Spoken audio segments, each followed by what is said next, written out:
I am a mental health champion at council. I co-founded the Compassionate Stroud project, and I run something called the Politics Kitchen.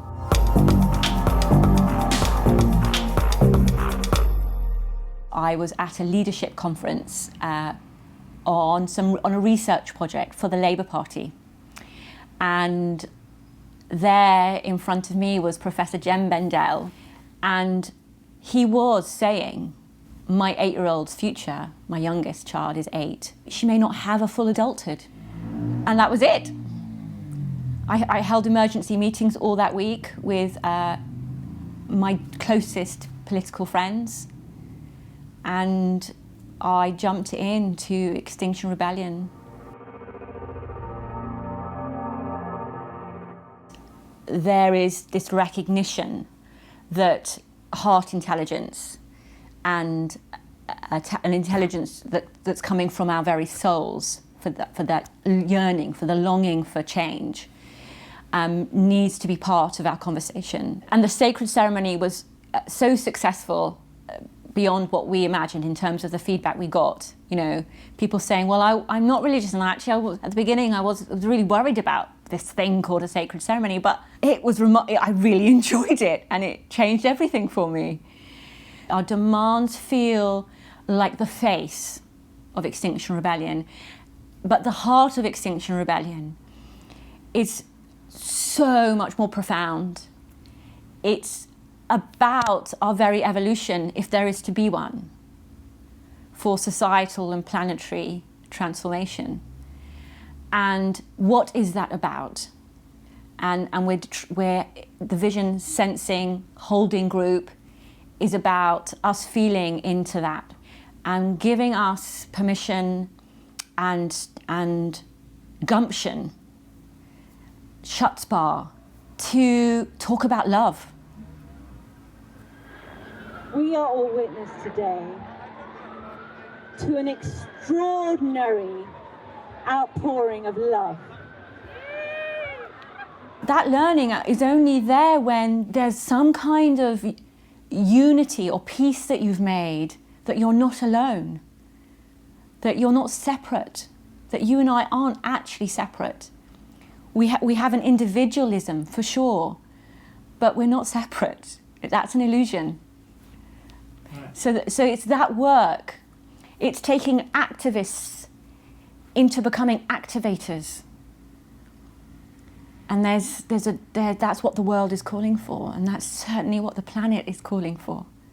The sacred closing ceremony brought together people of different faiths and none to share a sacred sense.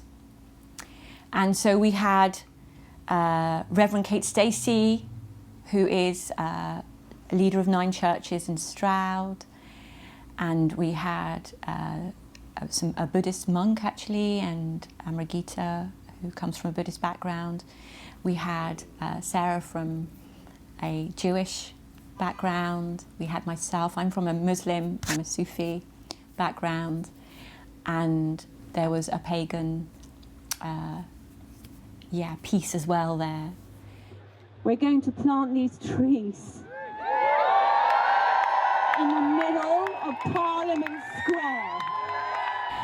And we planted 3 trees that were symbolic, a walnut, a plum and a thuya, to relate to part of the reality of Extinction Rebellion, which is that we are concerned about food security. How we in the UK will deal with the fact that we only grow 60% maximum of our own food. So we wanted to make a very real, clear statement about our vulnerability.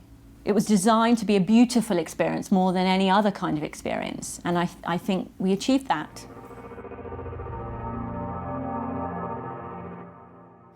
I was certainly expecting to be arrested, and that didn't happen. I came out of the circle where lots of commotion was still going on, and I went to 2 police officers and I said, I was the one that planted the trees. Will you arrest me now? Can you arrest me now? And he looked down at me, he was very tall, and he said, he had his arms crossed, and he kind of half smiled and he said, No, I don't think so. I think that they are affected as human beings by our message, and that we are directly speaking to them and appealing to their hearts and their minds. And we are speaking about their children as well as, it's our children. Also, though, I'm not naive enough to not think that there is a strategy of holding back until they absolutely have to act. And I think that point will come. And what I hope is that we can stand really strong in our relationship with them on that very basic human level, human to human, instead of police to activist. And I part of the vision holding group and part of the regenerative culture and part of all the thinking within XR is to wonder about that, to remain curious about that, and to certainly to give that attention and to give the police such a lot of love that to turn their back on us or to become violent with us would be an extreme emotion for them and an extreme disconnection. It would be painful. That's, just as it would be painful for us. Jem Bendell says that collapse is inevitable, catastrophe is probable, and extinction is possible. And on that basis, I think that what Extinction Rebellion's vision is that whatever comes, whatever we do, whatever happens, actually we're not in control of, that we do it with love.